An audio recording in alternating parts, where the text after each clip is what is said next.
días. Gracias a todos por su asistencia y por su puntualidad. Tratando de dar seguimiento al horario que establecido para las pláticas del día de hoy. El día de hoy vamos a empezar con una plática a cargo del doctor Eduardo Zúñiga Godoy, titulada de Ecocardiografía Básica y Extendida.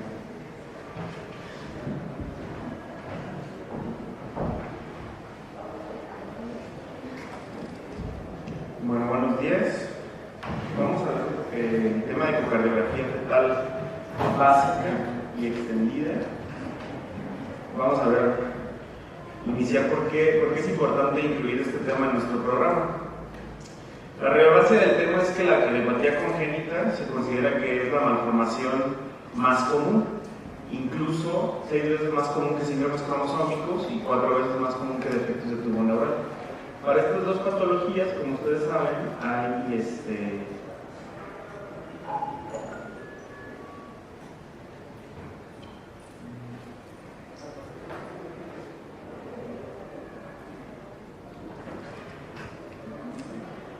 para estas dos patologías, pues ya vimos el día de ayer que hay tamizaje, ¿no? Y bueno, pues también en pacientes con factores de riesgo de defecto de tubo neural, pues también hay una medida de tamizaje que es la transducción intracraneal. Pero bueno, entonces por lo mismo, la cardiopatía congénita pues es mucho más frecuente que estas dos patologías y bueno, pues por lo cual se considera que es necesario hacer un screening también ecocardiográfico. La incidencia de la cardiopatía congénita es más o menos del 1% en los recién nacidos vivos y contribuye un 20% de muertes neonatales, así como 50% de muertes infantiles. Uno de los problemas con la cardiopatía congénita es de que se presenten pacientes que no tienen factores de riesgo. El 90% de las mamás que tienen un hijo con cardiopatía congénita pues no tienen ningún antecedente relevante. Otra cosa que es también importante es que el 50% de las cardiopatías congénitas se consideran de alto riesgo o críticas, según una nueva definición, en el cual estas cardiopatías, pues ¿por qué se consideran de alto riesgo o críticas? Porque son las cardiopatías que es necesario hacer una intervención quirúrgica en el primer año de vida y también es importante tenerla contemplada de manera prenatal para el manejo inicial neonatal. Las cardiopatías críticas, pues es importante tener un diagnóstico precoz, hacer una evaluación serial y ver la evolución, porque hay ocasiones en que bueno, la cardiopatía puede progresar hacia un hidrops o alguna arritmia y bueno, pues ver si hay la posibilidad de terapia fetal, que son muy pocas las cardiopatías que son candidatas a terapia fetal. Otra cosa que es relevante es ver bueno, pues, cuáles son las cardiopatías que son ducto dependientes, porque esto es importante al momento del nacimiento para el pronóstico. Y bueno, pues es muy importante saber el tipo de cardiopatía para planificar el nacimiento, saber si tienes un diagnóstico de cardiopatía congénita, pues hay ocasiones en que no tiene mayor problema al nacimiento y no sería necesaria una atención en un centro de tercer nivel. Pero hay ocasiones en que esta atención en centro de tercer nivel mejora el pronóstico, evita complicaciones y también lo importante es de que se asesora a los padres y se les da información de cómo va a ser la situación al momento del nacimiento y cuál va a ser el seguimiento que se le tiene que dar y posteriormente alguna posible intervención quirúrgica. Esto ya está establecido en ciertas revisiones en el cual bueno, pues, se evalúa cuál es el manejo perinatal que se le debe de dar a estos recién nacidos con cardiopatía congénita y bueno, pues se establecen tipos de riesgo y recomendaciones. Entonces hay ciertas patologías como por ejemplo la anomalía de Epstein con hidrops, ventrículo izquierdo hipoplásico, que hay ciertas recomendaciones con respecto a la edad gestacional del nacimiento, al manejo inicial por neonatología y también que establecen que si no se hace este manejo, pues que obviamente el pronóstico va a empeorar. Otra cosa relevante es el impacto en el neurodesarrollo. Y inicialmente se creía que este impacto en el neurodesarrollo de estos recién nacidos o de estos infantes con cardiopatía congénita tenía que ver con los tipos de cirugías que se les hacía de corrección. Pero se ha visto que pues estas lesiones o estos problemas del neurodesarrollo pues realmente es una exposición crónica de manera prenatal y bueno, pues también evidentemente sí influyen las intervenciones y reintervenciones.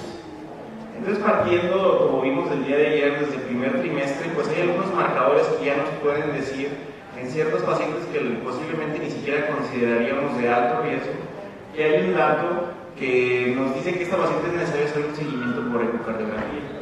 Entonces se ha visto que la transducción nuclear, aparte de estar relacionada con alteraciones cromosómicas, se relaciona con defectos cardíacos mayores. Entonces hay revisiones que se incluyen específicamente en pacientes que tienen la translucencia nucal aumentada, pero tienen un cariotipo normal y no hay ninguna otra alteración. Entonces su relación con lo que es la cardiopatía congénita. En este metaanálisis pues, se incluyen muchos pacientes, pero también pues, se ha visto que realmente el área bajo la curva para establecer un punto de corte para la TN y relacionarlo con alguna cardiopatía congénita en específico, la verdad es que sí es muy pobre. También el ducto venoso en el primer trimestre se ha visto, por ejemplo, en esta serie que en fetos con cariotipo normal vieron en todos estos estudios que cuando había una alteración del ducto venoso, 100% de estas series, que obviamente también son pocos pacientes, el 100% tenía defecto cardíaco. Entonces estos son dos parámetros que son importantes a evaluar. En esta revisión del doctor Tony Borrell del grupo de Barcelona, aquí establece puntos de corte con ducto venoso, tanto percentil, arriba del percentil 95, la onda A reversa, y establecen cuál es la tasa de detección de una cardiopatía congénita, que va más o menos de un 35 a un 45%, incluso cuando aumentamos el punto de corte del IP del ducto venoso percentil 99, 98, 97. Y evidentemente pues también se trataron de hacer ciertas combinaciones, ¿no? El percentil arriba, la TN arriba del percentil 95 más el ducto venoso alterado. Entonces la relevancia de la ecocardiografía fetal es de que pues, nos va a ayudar a determinar la anatomía y la función cardíaca fetal. Va a ayudarnos a descartar la presencia de una cardiopatía congénita.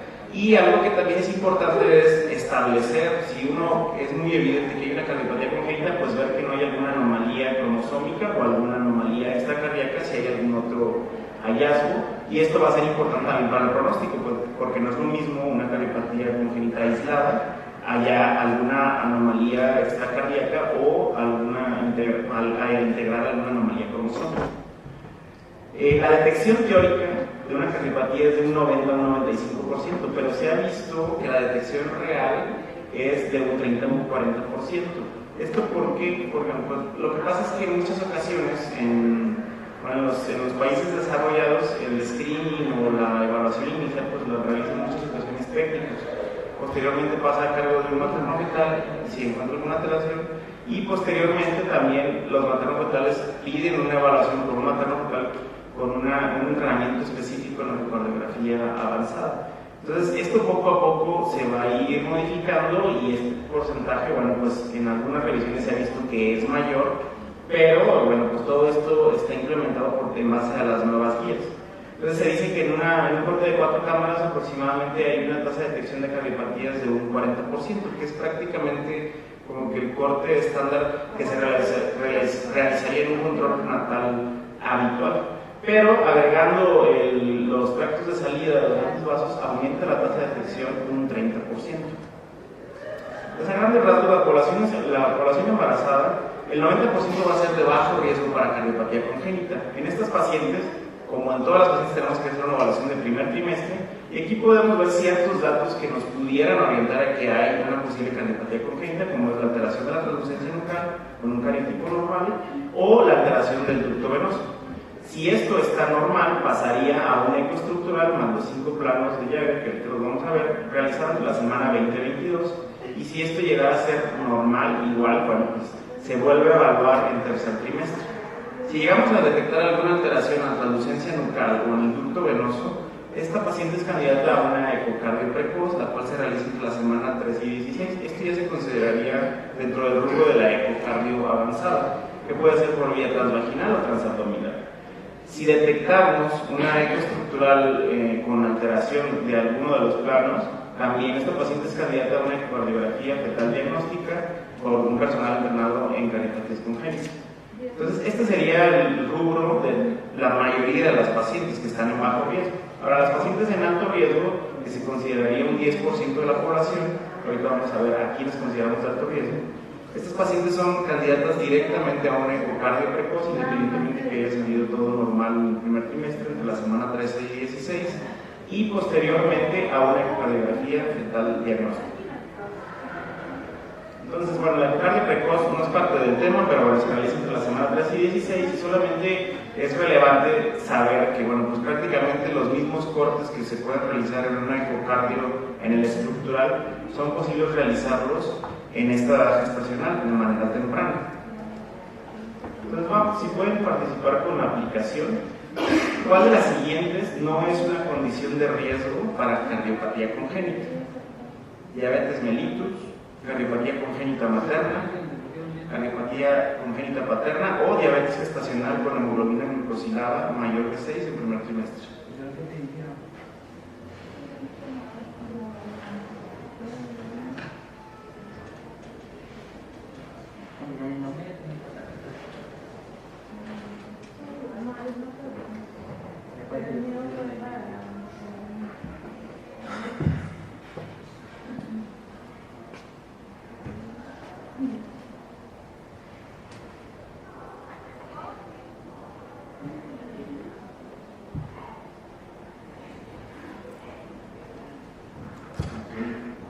Bueno,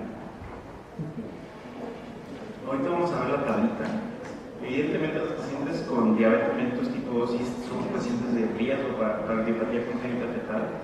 El antecedente de que la madre haya tenido cardiopatía congénita también es una condición de riesgo, pero también, aunque en muchas ocasiones no se toma en cuenta el padre, también está considerado un porcentaje, que ahorita lo vamos a ver. La diabetes gestacional es la respuesta correcta, debido a que estas pacientes como tal no es una cardiopatía congénita la que está en riesgo, sino que se dice que esta paciente la vamos a revisar en el tercer trimestre para ver una posibilidad de que existe hipertrofia del ventrículo izquierdo. Esto está establecido en esta guía que se publicó en el 2014 por la American Heart Association, en el cual establecen que hay condiciones de riesgo con factores maternos, la diabetes mellitus pregestacional, el riesgo absoluto de recién nacidos vivos que tengan una cardiopatía congénita es de un 3 a un 5%. Entonces estas pacientes de entrada son candidatas a hacer una evaluación cardíaca avanzada entre la semana 18 y 22. Como vimos, estos pacientes es la evaluación del tercer trimestre y únicamente establecen que se tiene que evaluar que no existe hipertrofia del ventrículo izquierdo. Pacientes con antecedentes de lupus, pero que tengan anticuerpos anti-Roger Fila positivos, un 1 a un 5%. Y los mayores porcentajes también en esta tabla son hijo previo con bloqueo AB congénito, independientemente de que no tenga lupus, porque también puede estar presente, obesidad materna mayor de 40, pacientes con antecedentes de fertilización in vitro o ICSI. Estas pacientes igual son candidatas a verlas, posiblemente no en la ecocardio precoz, pero sí hacer una evaluación detallada cardíaca en el estructural. Y pacientes con antecedente de infección materna, igual son condiciones de riesgo, infecciones maternas como viola. Otra cosa es el consumo de medicamentos por la madre. De los más relevantes son pacientes que son hipertensas crónicas, que están tomando captopril, enalapril, que posiblemente no interrumpieron el consumo durante el primer trimestre. Y también pacientes, en la actualidad es muy común la utilización de fluoxetina, paroxetina, inhibidores selectivos de recaptura de serotonina también se considera una condición de riesgo, anticonvulsivantes, ANS en el primer trimestre, litio también. Ahora, la historia familiar, cardiopatía congénita materna condiciona un riesgo de un 3 hasta un 18%, pero también la paterna, de un 2 a un 3%. Incluso un hermano con cardiopatía congénita también le confiere el riesgo, familiares de segundo grado y también un familiar de primero o segundo grado que tenga una cardiopatía congénita asociada a una alteración clínica con síndrome de herencia mendeliana. Ahora, dentro del factor fetal, lo más relevante es cuando vemos que hay una sospecha de alteración cardíaca. ¿A qué se refiere con esto? Posiblemente en un control prenatal habitual, un obstetra detecta en 4 cámaras que no se le hace normal.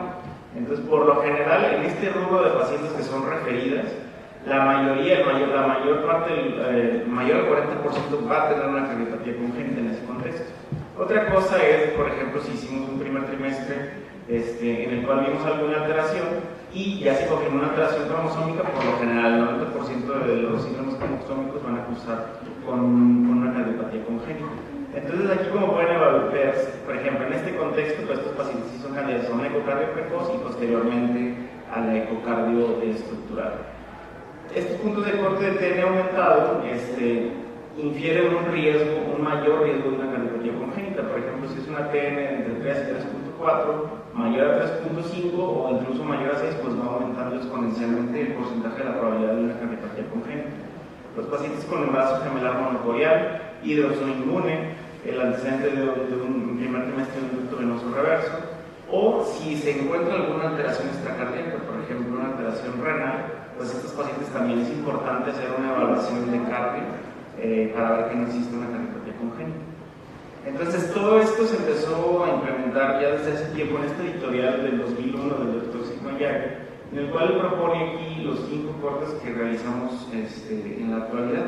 En este momento, en el 2001, se propuso como una editorial y fue posteriormente hasta el 2008 que la ISUOC establece este statement en el cual establece qué es lo que constituye una ecocardio fetal. Entonces, bueno, pues estos son los parámetros que constituyen, que ahorita vamos a ver uno por uno. Como pueden ver, pues los autores son los principales que hablan sobre la ecocardiografía fetal y bueno, pues ahorita actualmente ya más que nada hablan mucho de la ecocardiografía avanzada y funcional. Posteriormente, bueno, pues esto fue en 2008 y ya en 2013 ya se establece como tal una guía de práctica clínica de cómo debe de ser un screening de cardiopatías. El principio básico son los 5 planos de Jäger, pero hay ciertas especificaciones que tenemos que tomar en cuenta. Curiosamente, en el 2013 se publica esta guía de ISUOC, pero a la vez también la Sociedad de Plasmografistas de Estados Unidos, en conjunto con el Colegio Americano y la Sociedad de Medicina Materno-Fetal, también publican su guía, que realmente es el mismo principio.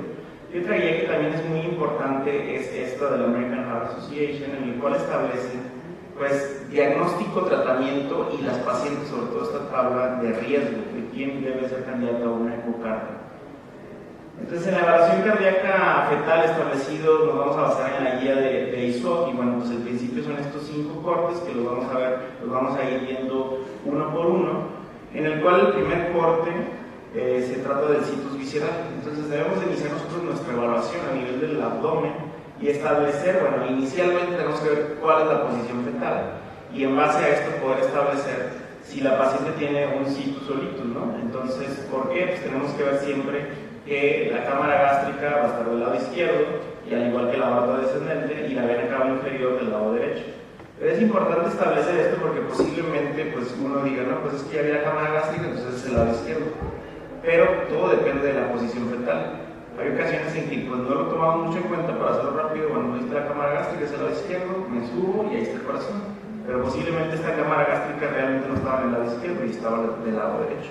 Entonces, esto es muy importante determinar la posición fetal y en base a esto establecer qué lado es derecho y qué lado es izquierdo. Posteriormente, ascendemos en el corte axial del abdomen y nos vamos hacia el corte de 4 cámaras, en el cual este corte es importante establecer lo que es el eje cardíaco. Ya de entrada, si nosotros vemos que un eje cardíaco está alterado, nos hace sospechar de que hay que revisar bien el corazón porque posiblemente hay una cardiopatía congénita. Inicialmente, bueno, pues también evaluar que no exista derrame pericárdico, principalmente que no sobrepase lo que son los ventrículos, que las cavidades sean simétricas, como podemos observar, ventrículo-ventrículo y aurícula-aurícula, que no haya una diferencia marcada de los tamaños, establecer cuál es el lado derecho, van a modelar el ventrículo derecho y por lo general el ventrículo derecho pues es anterior. Entonces esto es importante establecerlo, ¿por qué? Bueno, pues porque posiblemente nosotros digamos, no, pues este es el ventrículo derecho nada más porque es anterior, pero hay que ver la morfología y hay que ver que pues, si este presenta la banda moderadora, porque puede ser que el ventrículo derecho pues esté del lado izquierdo realmente, y el ventrículo morfológicamente derecho. Y establecer que las venas pulmonares pues tienen un arribo a la aurícula izquierda. Como pueden ver en este corte, bueno, pues este es el lado izquierdo, ¿sí? El ventrículo derecho es anterior y este es el ventrículo izquierdo.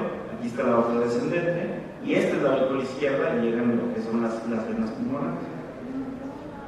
Dentro del mismo corte de 4 cámaras, que pues sí es muy importante porque evaluamos otras cosas como son las válvulas AB, tiene que haber una implantación y función normal de las válvulas AB, por lo general están casi simétricas, se tiene que ver la cruz intacta, que es uno de los datos más importantes ya que el canal AB es una de las cardiopatías más comunes, y también evaluar el ritmo, que el ritmo sea un ritmo sinusal, una frecuencia cardíaca adecuada, puede ser que haya extrasístolas, puede ser que depende también de la estación a la que se evalúe. Es normal que en un segundo trimestre encontramos de repente que hay ciertos episodios de bradicardia y que la contracción sea sincrónica también. Para el corte de 4 cámaras, vamos a ver que ISUOC establece que es importante la aplicación del Doppler Color, y ahorita vamos a ver los motivos por qué, que posiblemente nos considerarían que ya aplicar Doppler ya es algo avanzado, ¿no? No todos los equipos lo tienen, pero es muy útil porque nos disminuye el tiempo y también pues porque nos asegura que exista un septum íntegro. Posteriormente, bueno, pues ya el tercer corte de salida de la aorta, o considerado también 5 cámaras, como habíamos dicho, este es el ventrículo derecho, el ventrículo izquierdo, y aquí vemos la salida de la aorta. La aorta sale del ventrículo izquierdo, se continúa con el septum del ventrículo izquierdo, tiene que haber una continuidad aquí en esta línea, porque hay ocasiones en que aquí podemos detectar defectos interventriculares perimembranosos.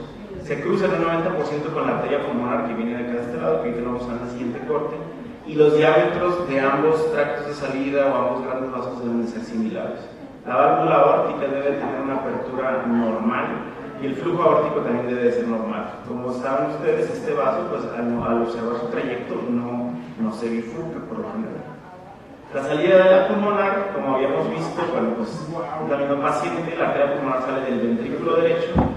Como ven aquí, la salida de la arteria pulmonar, esta es la aorta, se cruza 90 grados de salida de la pulmonar. Vemos que está funcionando adecuadamente la válvula de la arteria pulmonar. El diámetro pues, es casi similar al de la aorta y debe haber un flujo normal. Y también pues, vemos que este vaso se bifurca, ¿no? En estos dos. Vamos a ver. Entonces con eso también podemos establecer que es la arteria pulmonar. Ahora, todas estas características son importantes porque no nada más es decir, este es el ventrículo derecho, entonces este vaso de seguro es la arteria pulmonar. ¿Por qué? Porque puede salir de ahí la aorta, ¿sí? En ciertas cardiopatías. Entonces, por eso es importante tener todas las características. O sea, nada más decir el ventrículo derecho es anterior, hay que ver que sea la morfología del ventrículo derecho y que el vaso que emerge de este ventrículo realmente sea el vaso con las características distintas. Tres vasos sin tráquea, bueno, pues identifica 3 vasos, la localización de los vasos es correcta. Este paciente es diferente a los otros videos, pero bueno, siempre tiene una secuencia.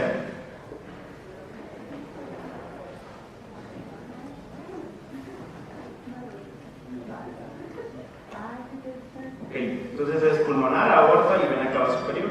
El tamaño de los vasos debe de ser correcto. Y hay una convergencia en forma de V y el flujo también alrededor de ambos vasos. Ahorita vamos a ver la aplicación del Doppler Color. Entonces también hay cortes adicionales que evidentemente no son parte de la ecocardiografía básica ni de los 5 cortes propuestos por Yagi, pero bueno, pues como podemos ver aquí es la emergencia de las venas cavas hacia la aurícula derecha, y es importante también porque esto nos ayuda a establecer que es la aurícula derecha la que estamos observando, y no precisamente más porque está del lado derecho del feto. También la evaluación de lo que es el arco aórtico y el arco ductal, que ahorita va a aparecer aquí en esta imagen. Este es el arco ductal. Y bueno, pues la aplicación del Doppler Color. Otros cortes, bueno, pues es el eje corto alto de los tractos de salida, que lo podemos observar en este video, el tracto de la arteria pulmonar, y el eje corto bajo de los ventrículos. Evidentemente, pues estos son ya parte de una ecocardio avanzada. Y bueno, el Doppler Color es muy importante porque es una parte integral. Entonces hay ocasiones en que facilita la visualización, aumenta la precisión, es muy útil en pacientes con obesidad y reduce el tiempo de exploración, sobre todo ver la integridad del septum, ver los trayectos de salida y, importante también, el flujo, si es anterógrado, si hay una insuficiencia de alguna válvula, o también bueno, pues ver las cardiopatías que son ducto dependientes, ¿no?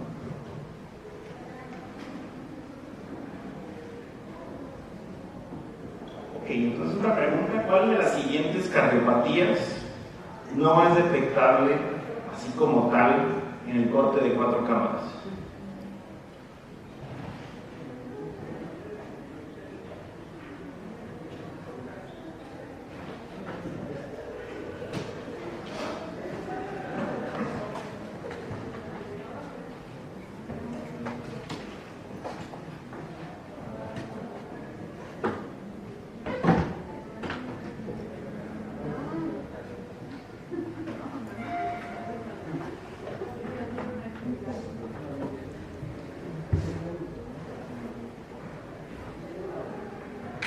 muy bien.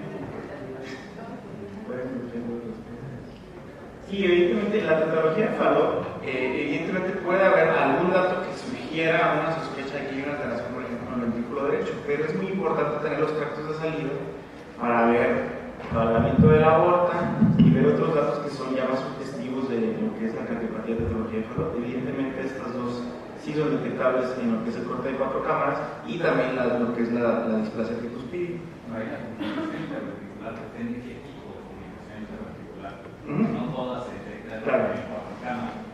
Entonces, en ese caso, sería tetralogía de Fallot, pero algunas series no las vas a ver. Sí, sobre todo las perimetrales. Esta tendría, podría ser doble puerta, sin duda tetralogía de Fallot, pero CIB, dependiendo del tipo de CIB, no las vamos a ver. Claro. Lo que son las cardiopatías congénitas detectables en el corte de 4 cámaras, como comentaba el doctor, bueno, los defectos septales ventriculares, principalmente los de la porción membranosa y apicales, lo que es el canal AB, anomalía de Epstein, el ventrículo izquierdo hipoplásico y el ventrículo derecho hipoplásico, dentro de las más comunes. Y ya lo que es los tractos de salida, por lo cual es muy relevante que se realice este corte, porque aumenta un 30% la tasa de detección, pues puede ser ya el defecto septal perimembranoso, ya como tal evaluar una posible tetralogía de Fallot, un doble tracto de salida, transposición de grandes vasos, posiblemente también un tronco arterioso. Las cardiopatías congénitas más comunes, en grandes rasgos, es CIB en un 30%, canal AB 15 a 20, ventrículo izquierdo hipoplásico en 15%, tetralogía de Fallot en un 10% y transposición de grandes vasos en un 10%.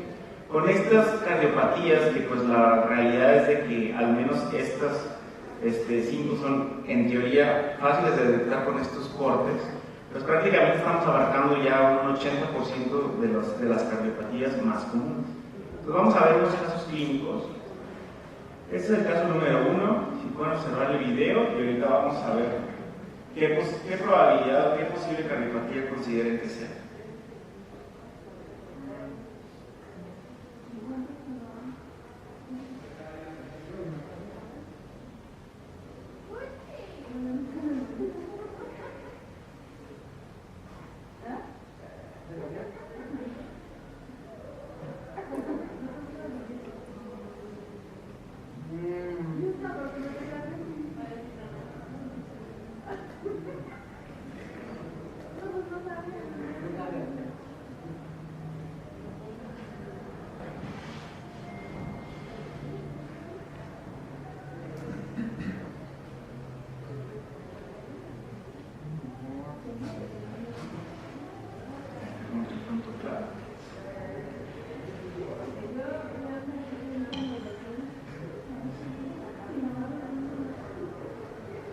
Ok, entonces, ¿cuál sería la posible cardiopatía congénita que evaluamos en estos cortes?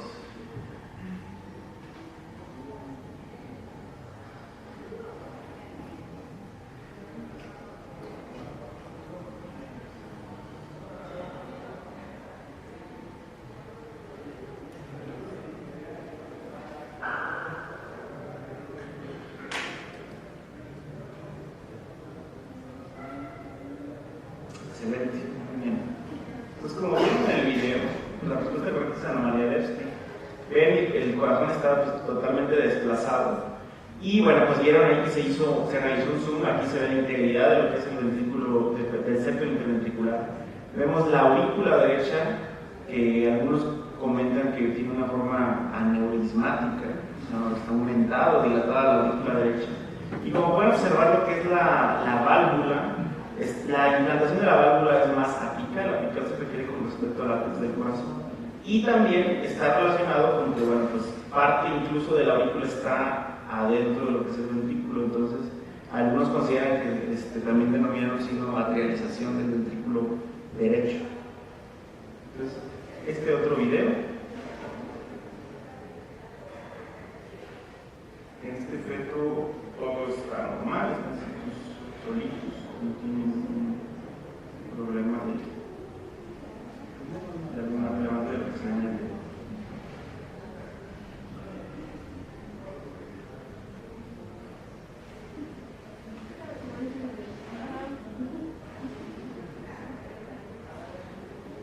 ¿Cuál es la posible cardiopatía congénita en este video?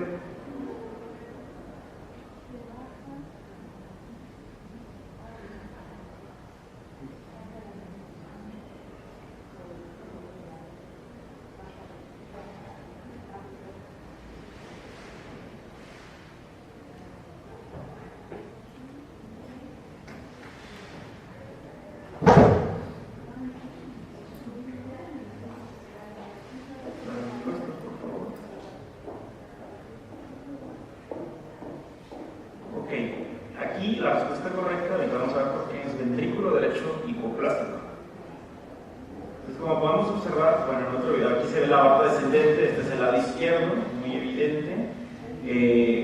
Aquí vemos que el flujo está adecuado en esta porción, pero en esta porción no. Entonces esto es el ventrículo derecho. Entonces ventrículo derecho hipoplásico. La función del ventrículo izquierdo es normal, esta la aorta descendente.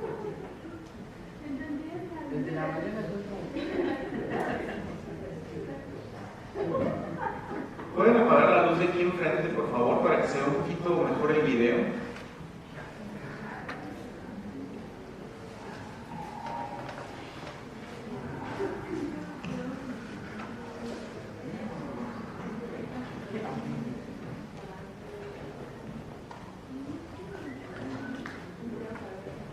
Esta paciente se vio recientemente en el cubículo de defectos y ahorita ya está en seguimiento en el cubículo de defectos.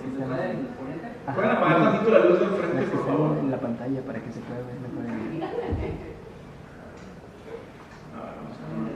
Exacto.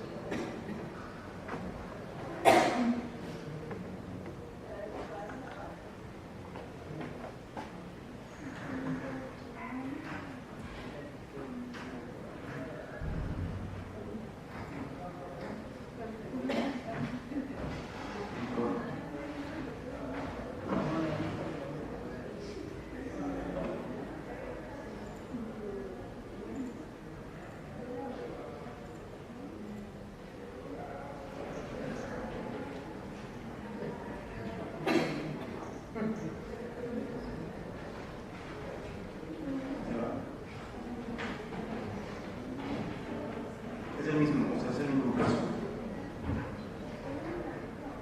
Los dos videos.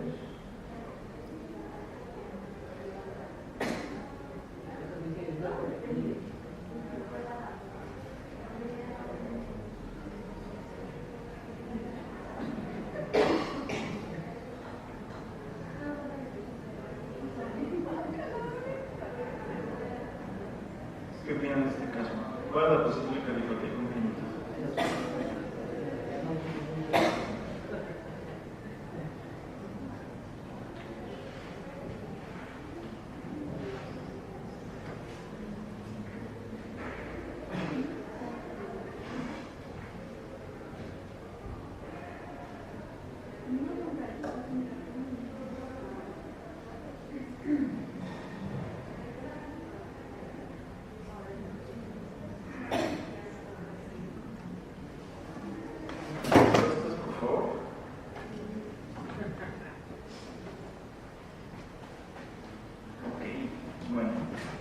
Vimos un caso de anomalía de Epstein previamente, pues estaba un poco difícil que se pusiera otra.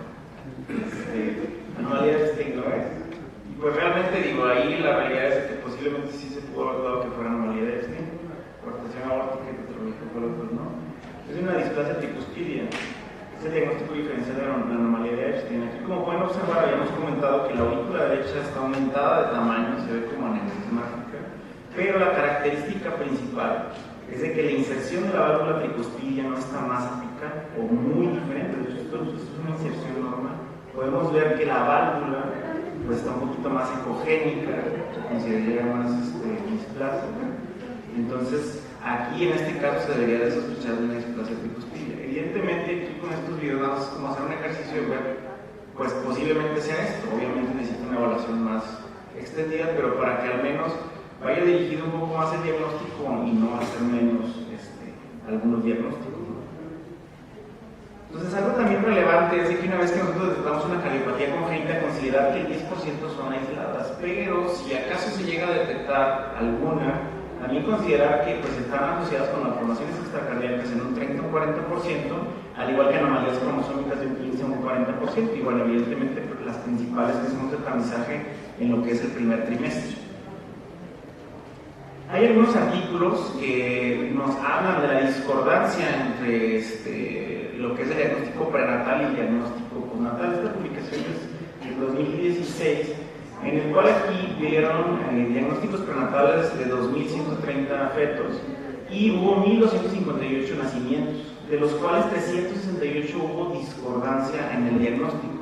Pero aquí lo más importante es Bueno, pues la discordancia del diagnóstico realmente influyó en lo que es el tratamiento inicial al nacimiento o en el pronóstico que le habían dado a los padres. Y bueno, lo relevante es de que de estos 368 casos, en 129, que fue el 10.3%, sí tuvo un impacto en la severidad de lo que se había esperado o lo que se había establecido con respecto al pronóstico.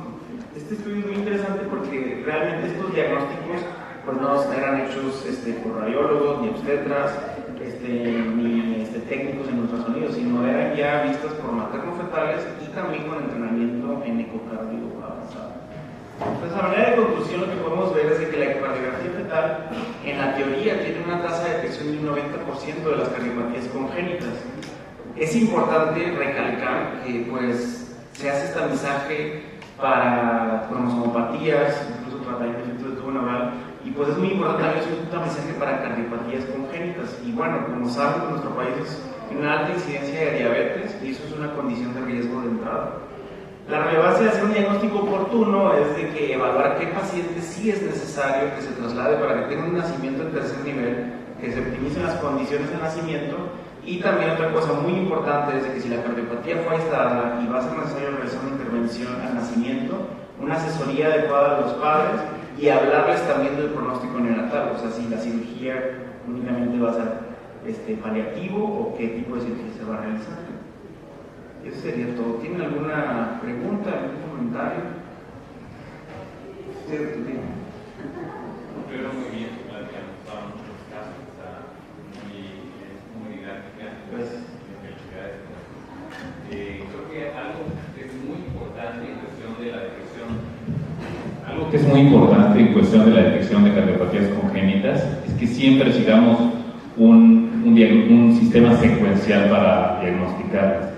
Nunca podemos avanzar un paso si no tenemos el otro bien claro. Es decir, si no tenemos la lateralidad bien establecida, no podemos sacar el situs, ¿no? Como bien lo dijiste. Y si no tenemos el situs, no podemos avanzar a 4 cámaras porque no sabemos dónde está el lado derecho, dónde está el lado izquierdo. Después de eso, tenemos que ver la concordancia atrioventricular. Si realmente el atrio derecho se comunica con un ventrículo derecho o si el atrio derecho está comunicado con un ventrículo izquierdo. Por eso tenemos que tener muy clara la morfología de los ventrículos y posteriormente, bueno, ya vamos a los cortes de los tractos de salida, al corte de 3 vasos y al corte de 3 vasos con tráquea. Ese es muy importante porque estamos viendo un aumento muy importante en el arco aórtico derecho. Hay muchos arcos aórticos derechos que no son diagnosticados y tienen una implicación muy importante porque estos pacientes pueden tener de lesión del 22q11.2 o síndrome de DiGeorge. Entonces, el que uno haga el diagnóstico de un arco aórtico derecho, nada más por ver la posición del arco aórtico en relación a la tráquea, puede ser muy importante porque podría tener una implicación genética. Entonces, el corte de 3 vasos con tráquea es extremadamente importante. Ahí también en ese corte podemos ver pues, la subclavia derecha aberrante o la subclavia izquierda aberrante, dependiendo del tipo de arco aórtico que tenga, si es derecho o es izquierdo, una u otra, ¿no? Y otra cosa que yo creo que en el futuro es de las cosas que se van a integrar a la revisión de la ecocardiografía básica, es que vamos a tener que empezar a hacer Doppler de los tractos de salida, porque muchos de los ventrículos izquierdos hipoplásicos a veces los vemos en 4 cámaras y a veces, si es en una etapa muy temprana, se puede ver normal en 4 cámaras, pero al momento de hacer el Doppler del tracto de salida del ventrículo izquierdo, se hace un Doppler pulsado, podemos ver una velocidad muy alta. Entonces, esos pacientes que tienen una estenosis aórtica importante, crítica, a veces los podemos identificar en etapas tempranas, pero no se va a ver todavía en 4 cámaras el ventrículo izquierdo hipoplásico. Es por eso que probablemente de las nuevas recomendaciones que vengan en ISUO es que se agregue el Doppler pulsado de los tractos de salida tanto del ventrículo derecho como del ventrículo izquierdo. Entonces yo creo que eso va a ser una de las nuevas normas que se van a tomar un poquito más hacia el futuro.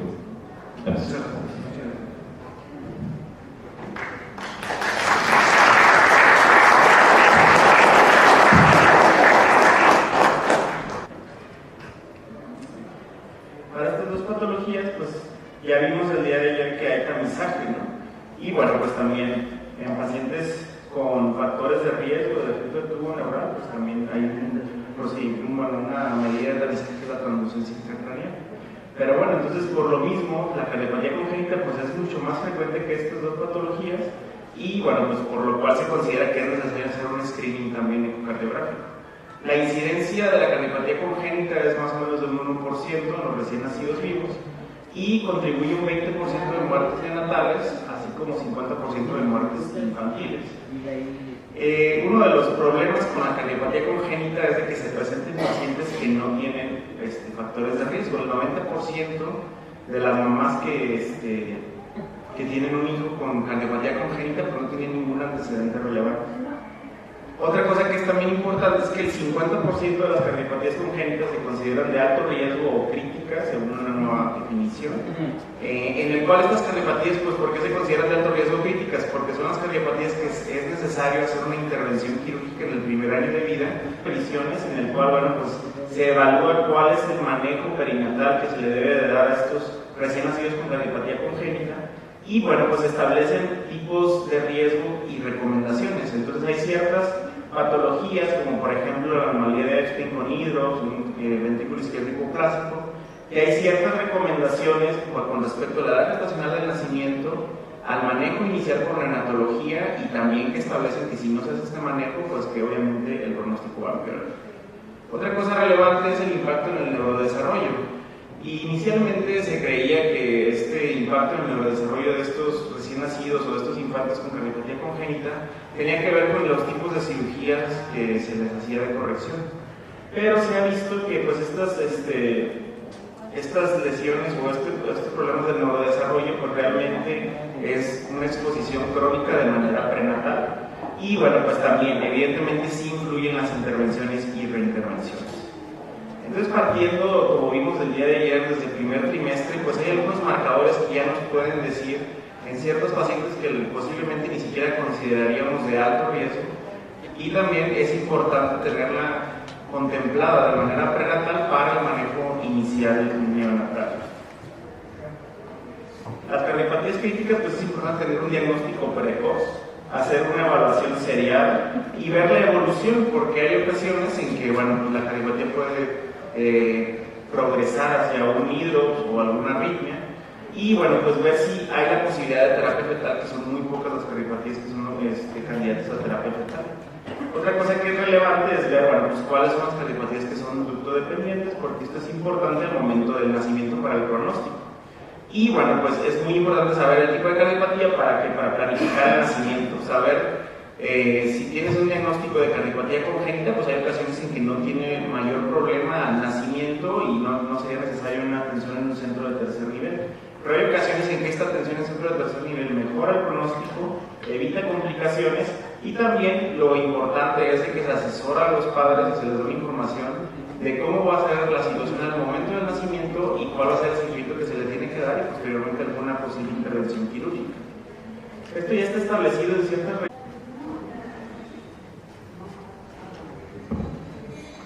Buenos días, gracias a todos por su asistencia y por su puntualidad.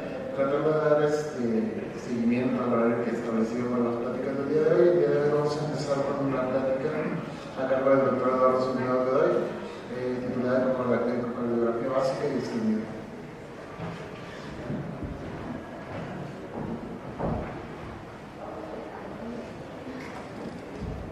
Bueno, buenos días.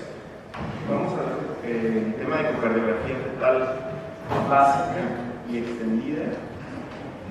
Vamos a ver, iniciar por qué es importante incluir este tema en nuestro programa. La relevancia del tema es que la cardiopatía congénita se considera que es la malformación más común, incluso 6 veces más común que síndromes cromosómicos y 4 veces más común que defectos de tubo neural. Para estas dos patologías, como ustedes saben,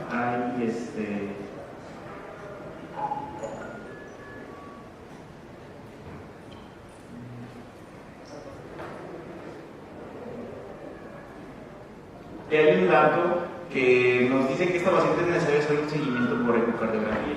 Entonces se ha visto que la translucencia nuclear, aparte de estar relacionada con alteraciones cromosómicas, se relaciona con defectos cardíacos mayores. Entonces hay revisiones que se incluyen específicamente pacientes que tienen la transducencia nuclear aumentada, pero tienen un cariotipo normal y no hay ninguna otra alteración. Entonces su relación con lo que es la cardiopatía congénita. En este metaanálisis, pues se incluyen muchos pacientes, pero también pues, se ha visto que realmente el área bajo la curva para establecer un punto de corte para la TN y relacionarlo con alguna cardiopatía congénita en específico, la verdad es que sí es muy pobre. También el ducto venoso en el primer trimestre se ha visto, por ejemplo, en esta serie que en fetos con cariotipo normal vieron en todos estos estudios que cuando había una alteración del ducto venoso, 100% de estas series, que obviamente también son pocos pacientes, el 100% tenía defecto cardíaco. Entonces estos son dos parámetros que son importantes a evaluar. En esta revisión del doctor Tony Borrell del grupo de Barcelona, aquí establecen puntos de corte